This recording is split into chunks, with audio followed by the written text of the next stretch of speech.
Well, hello there, Space Monkeys. Welcome to Political Fight Club. I'm Robert Durden. We're going to be reading Dreamland again today by Sam Quinones. This is chapter 18, I believe. It's page 92. It's a little bit of a longer chapter. It's called The Revolution. So starting on page 92. In 1986, Russell Portnoy, then 31, and his mentor, Kathy Foley, published what became a Declaration of Independence for the vanguard of pain specialists interested in using opiates for chronic pain, though Portnoy hardly intended it as such. Other researchers had been issuing papers saying that many chronic pain patients using opiates invariably ended up addicted. Portnoy and Foley hadn't seen that. They reviewed the cases of 38 of their cancer patients with chronic pain who used opiate painkillers. Only 2 grew addicted, and they had histories of drug abuse.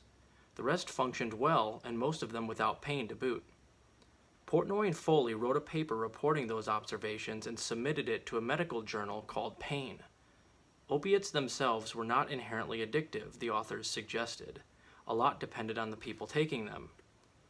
Cited among the footnotes supporting the paper was a letter to the editor by Jane Porter and Dr. Herschel Jick out of Boston in a 1980 edition of the New England Journal of Medicine. It was headlined, "Addiction Rare in Patients Treated with Narcotics." The idea in the pain paper, Portnoy said later, was that, quote, "these drugs have certain characteristics which, when interacting with a certain kind of brain, can lead to bad outcomes, but it's not inherent in the pill such that everybody given the pill becomes an addict." From that, gradually grew the idea that opiates might be prescribed not only to people dying from cancer, but to others, perhaps those with chronic pain, a far more controversial idea. The paper warned against prescribing them for patients with a history of drug abuse. In later interviews and research, Portnoy made clear he believed a doctor needed to spend a good deal of time with each patient, delving into his or her medical family history. He described a questionnaire a doctor should give to patients to determine the risk of addiction in each individual. He proposed 2 famous extremes: a teetotaling 70-plus-year-old woman with bleeding ulcers and osteoarthritis, and a 20-something kid who smoked weed for several years, has tattoos on his back, and suffers chronic pain in his knees from surgery a year before. The former was far less at risk of opiate addiction than the latter, yet most of the decisions a family doctor had to make, for family docs were on the front lines in prescribing pain relievers, were far more complicated. What about the 40-year-old construction worker with a brother in jail who is in his early 20s drank a lot, but who is successfully raising a family and suffers from chronic back pain? That pain paper, which Portnoy believed would be forgotten, was instead feverishly debated.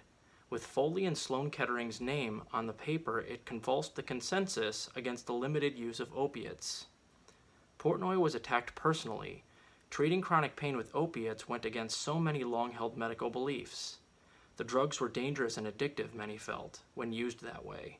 One researcher wrote to Pain claiming Portnoy and Foley did not understand the nature of pain.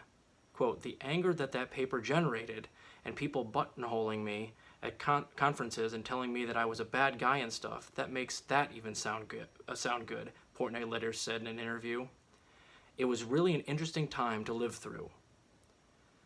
Against this vehement reaction, Foley and Portnoy viewed themselves as warriors on patients' behalf, cracking a tired prohibitionist dogma that had outlived its usefulness, particularly as technology and drugs advanced.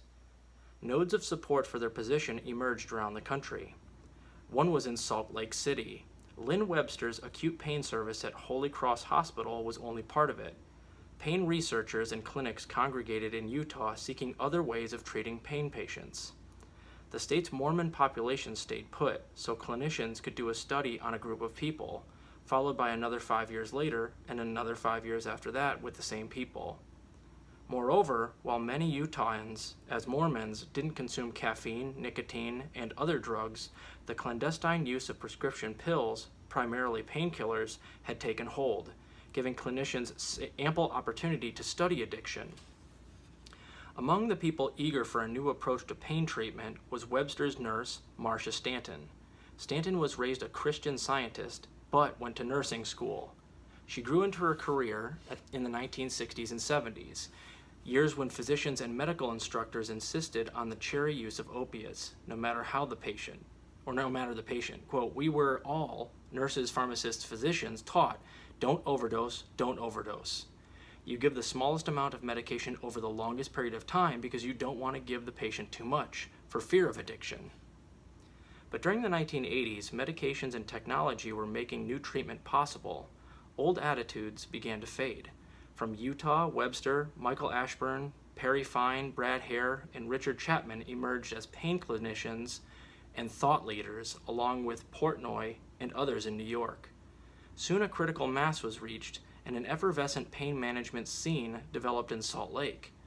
This new Salt Lake pain vanguard held monthly meetings that attracted 100 people at a time to listen to speakers, discuss new techniques in pain management, and put the old days behind them. Salt Lake City became one of the meccas for the new and innovative kinds of things, said Stanton. We were interested in better patient care. What we had done for all these years wasn't working. I remember lecturing many times and saying I feel so badly that I treated patients so poorly for so long, but we have the technology now that we didn't have before. An idea that advanced that pain counteracted opiates' euphoric effect and thus reduced the risk of addiction. In a statement on its website, the American Pain Society claimed that risk of addiction was low when opiates are used to treat patients in pain.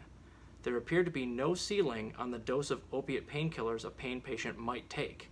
Pain, the APS went on, acted against the tendency of opiates to stop the lungs from breathing. Thus, withholding the drugs on the basis of respiratory concerns is unwarranted. Changes in attitudes and techniques in pain treatment were coming quickly. Anesthesiologists found a new role in medicine. Before, anesthesiologists left the patients after surgery. Now they could accompany patients through days or weeks of post-operative recovery, tending to new techniques such as the epidural that Lynn Webster had given Dorothy. More anesthesiologists became pain specialists. Specialists required nurses. American Society for Pain Management Nursing formed in 1990, funded largely by the Baxter Company, and within a couple of years had more than 2,000 members.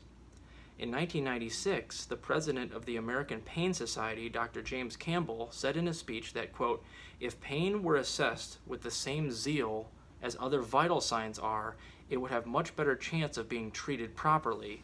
We need to train doctors and nurses to treat pain as a vital sign. The American Pain Society trademarked the slogan, pain, the fifth vital sign, and used it to promote the idea that doctors should attend to pain as routinely as the other vital signs.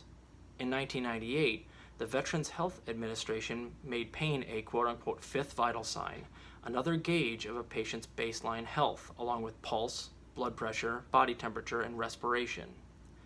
The Joint Commission for Accreditation of Healthcare Organizations, or JCAHO, which accredits 16,000 healthcare organizations in the U.S., did the same. Hospitals were now to be judged on how they assessed and treated a patient's pain. The California legislature required hospitals and nursing homes to screen for pain along with other vital signs. The state's Board of Pharmacy was by then assuring members that, quote, studies show opiates have an extremely low potential for abuse when used correctly. From all of this, the idea took hold that America was undertreating pain. Tens of millions of people, surveys reported, were in pain that wasn't being treated. Pain's undertreatment was viewed as an unnecessary epidemic, for medicine now had tools to treat it. A 2001 survey of 1,000 people living at home with pain due to a medical condition reported half couldn't remember what it felt like not to be in pain, 40% said pain was constant, and 22% said they suffered severe pain. Only 13% had seen a pain specialist. Doctors and medical associations, however, were worried. Prescribing these drugs might lead to addiction. They demanded legal clarity. So, beginning with California, states passed laws exempting doctors from prosecution if they prescribed opiates for pain within the practice of responsible health care.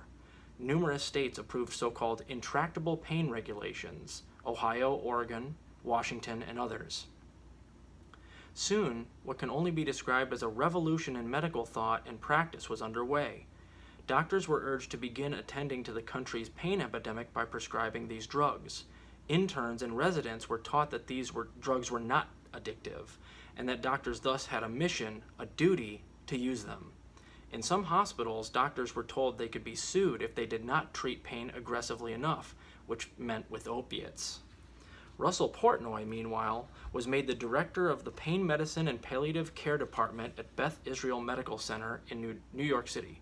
Say that 10 times fast. The country's first such department at a major hospital. From this vantage point, and with funding from several drug companies, he pressed a campaign to destigmatize opiates. The drug company Baxter and others produced intravenous patient-controlled analgesia, PCA pumps, allowing patients to administer their own painkiller with the push of a button. In Tulsa, Oklahoma, 2 pediatric nurses, Donna Wong and her colleague Connie Baker, sought a way of assessing pain in children who had trouble describing what they felt. Wong was incorrectly diagnosed with leukemia as a child and subjected to a painful operation without the aid of analgesics. She became a nurse. In the 1980s, with the smiley face fad in recent memory, the women devised a series of 6 faces a child could point to. The chart begins with a smiling face and ends with a tearful, grimacing face. The Wong-Baker Faces scale is now the standard in gauging pain in children. There are other versions for adults. Patients are asked to quantify their pain according to a scale, numbered from 0 to 10, 10 being worst. These scales were highly subjective, but they were about the only pain measurement tools medicine had to offer. And by the way, they do the smiley face thing with adults now too that aren't, terribly good with numbers. It's called the Visual Analog Scale, the VAS. Crucial implements in the revolution were press-ganey surveys. Designed by a physician and a statistician, the surveys gauged patient satisfaction with their doctors. The surveys were a reasonable idea. They became widely used at U.S. hospitals in the 90s as patient rights grew paramount and the JCAHO began aggressively measuring how hospitals treated patients' pain. Through all of this, patients were getting used to demanding drugs for treatment. They did not, however, have to accept the idea that they might, say, eat better and exercise more, and that this might help them lose weight and feel better. Doctors, of course, couldn't insist. As the defenestration of the physician's authority and clinical experience was underway, patients didn't have to take accountability for their own behavior. All this happened in about a decade. In a country where doctors once feared opiates, a culture of aggressive opiate use was emerging by the mid-90s. This had support from several quarters, pain specialists and medical school professors, the JCAHO, the drug companies, even hospital lawyers, and so on. Ideas cross-pollinated at the pain conferences that now sprouted around the U.S., supported by the pharmaceutical companies that had new medications and technologies to sell. Like-minded people met and questioned old therapies and authorities.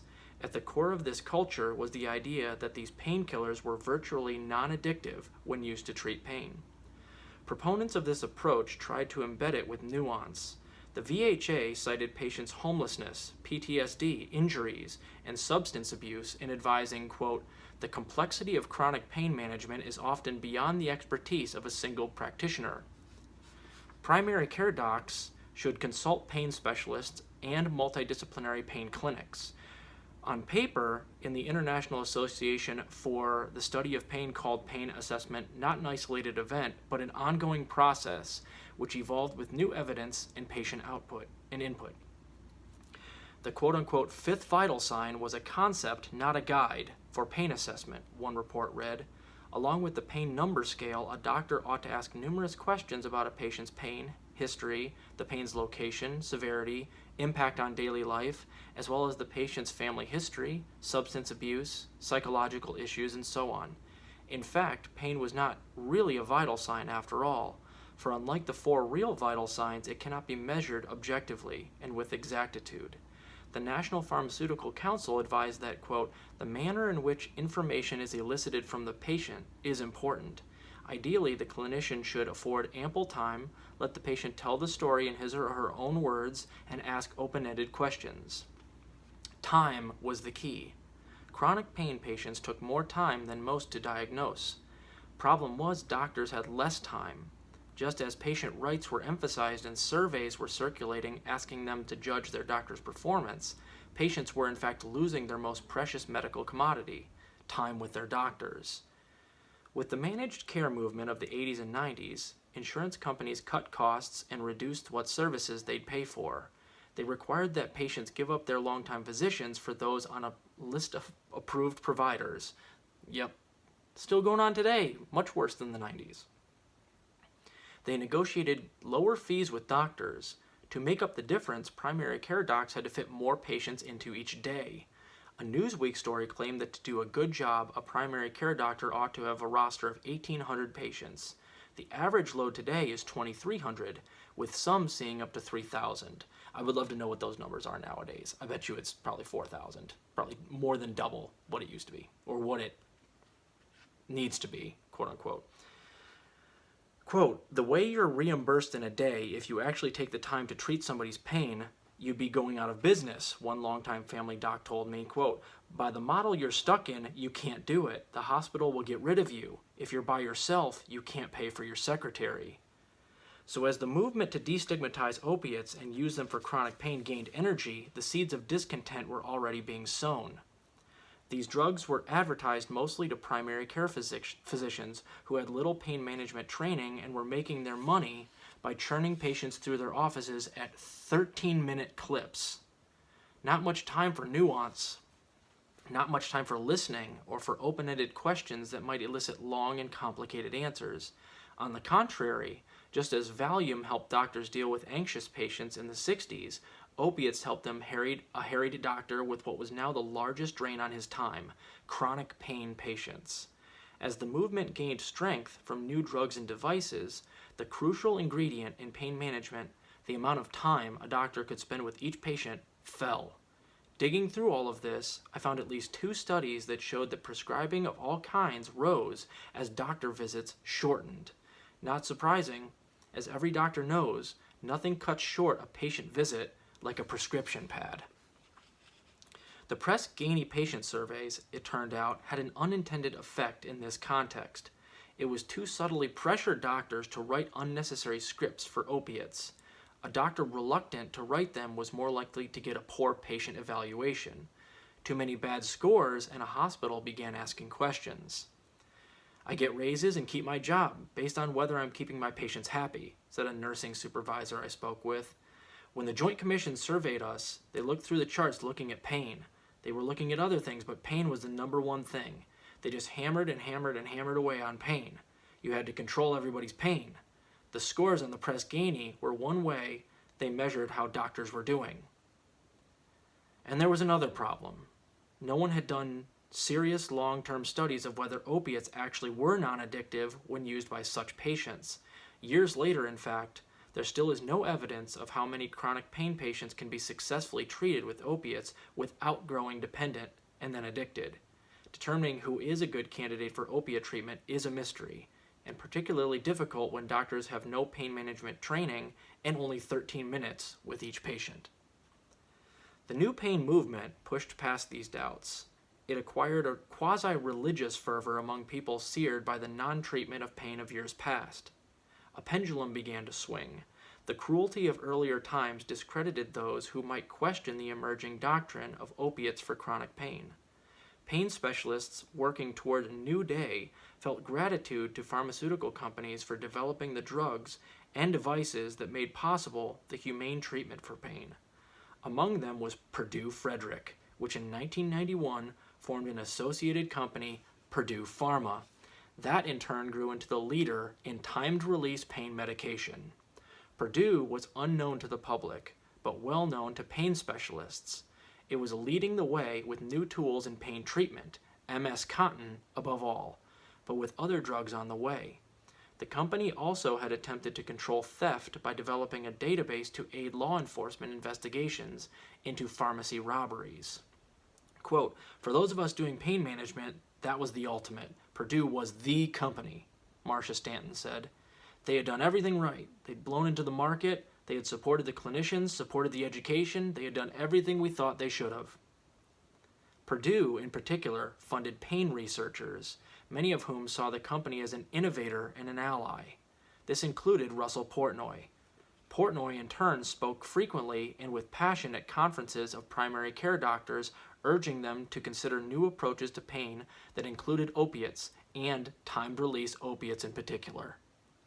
Years after his pain paper, suggesting that pain patients treated with opiates might not be at risk of addiction, Portnoy said that it was based on, quote, weak data, and called it a little paper that turned into an important paper. Nevertheless, with that 1986 paper, a debate among researchers broke wide open. That debate quaked medical practice and changed the lives of people oblivious to these discussions going on in the corridors of hospitals and medical academia. The great new question of pain management was, can opiate painkillers be used without risk of addiction by chronic pain patients who would live for 5 years, in the same way that these drugs were now used on patients dying of cancer? With Crusaders' confidence, and fed in part by the discovery of what was increasingly called a report from the New England Journal of Medicine, co-authored by a Boston doctor named Herschel Jick, more and more people, especially Dr. Russell Portnoy, and salespeople from a little-known pharmaceutical company, Purdue Pharma, which was about to release a new painkiller, answered yes. So we'll continue on page 100 sometime tomorrow or the next day. Next chapter is called All About the 501s. Keep fighting that good fight out there, guys. Hope you're enjoying the book.